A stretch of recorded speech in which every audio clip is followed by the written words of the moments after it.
Haram claiming responsibility in a videotape for the April 14th abduction of more than 200 girls who were sitting exams in the northeastern town of Chibok near the Cameroonian border.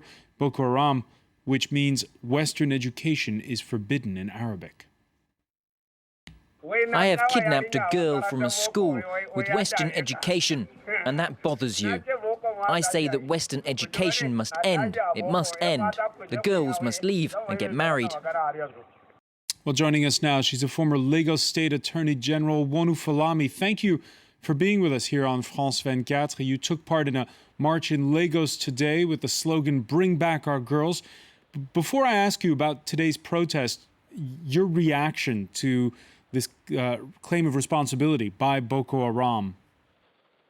Well, that has never been something we doubted right from the beginning. We knew that they were the people doing these things in the north, killing innocent young children. And this latest one of abducting the girls is what Nigerians have had to live with. Boko Haram has been inflicting terror onto the Nigerians for a long time. And now they are targeting defenseless children. We knew that they were doing these horrible things, but the one with children is so appalling. We are all shell-shocked about it. How do you explain it? It's the amazing thing is that they are faceless. They've not actually, the terrorism that they've been carrying out was on government buildings. Once was the American embassy, but now car parks, but now the ones on children, innocent and defenseless children, is the one that is highly irritating and upsetting. And that is why we are urging our government to move as fast as they can to curb this incident of attacks on children and women. The march today, Bring Back Our Girls, it was in Lagos this time. What was the mood like? Oh, it was upbeat. Everybody was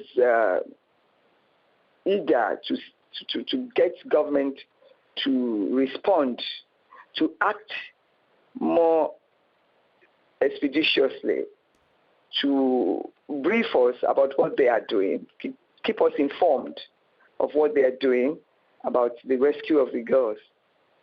So far, to us, government has been slow, and there has not been information on what they're doing, which is which leads people to all sorts of imagination, and that is wrong for a nation. And there were some strong words between protest leaders who met overnight with the First Lady of Nigeria. She denies ordering their detention. There were some that were questioned by police. They even found themselves, they claim, accused of belonging to Boko Haram. More broadly, we heard the president himself on this matter, taking part in a media chat on Sunday. Let's listen to what Goodluck Jonathan had to say. We believe that wherever these girls are, we'll get them out. What we request is maximum cooperation from the guardians and the parents of these girls. Because up to this time, they've not been able to come clearly to give the police clear identity of the girls that are yet to return. What's your reaction when you hear the president say that the parents and guardians haven't been cooperative? I was very upset about that, very upset about that, because these girls were taken in several trucks and buses, and they were taken away for over 24 hours before any government agency made any movement. Of course, in 24 hours, they could be anywhere in the world. And the parents have not read in the papers or anywhere that government has met the parents. We don't even know the number of girls that were abducted. That's the saddest aspect of the whole thing. Today, we've been talking of 234, 270. Now the Catholic organization now said they were 180. What does one believe? Isn't it easy for the government to call the parents and the teachers of the school to get us a number? That is how lax these things have been. And that is why one is so upset. As a grandmother, I feel very, very upset. I look at my grandchild and I say, if anything happens to her, where will I be? What will happen to me? So I can imagine what those parents are feeling. And you're telling them you don't know the numbers of girls taken. And your reaction to hearing the president say that parents and guardians have not done enough to be clear about who was kidnapped?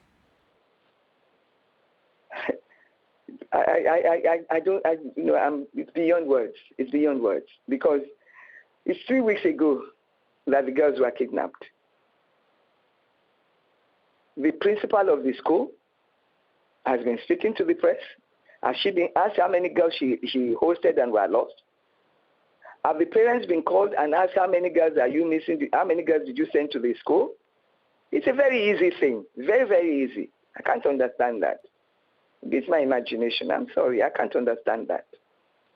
So whose job is it now to take charge of the hunt for the men who abducted these girls?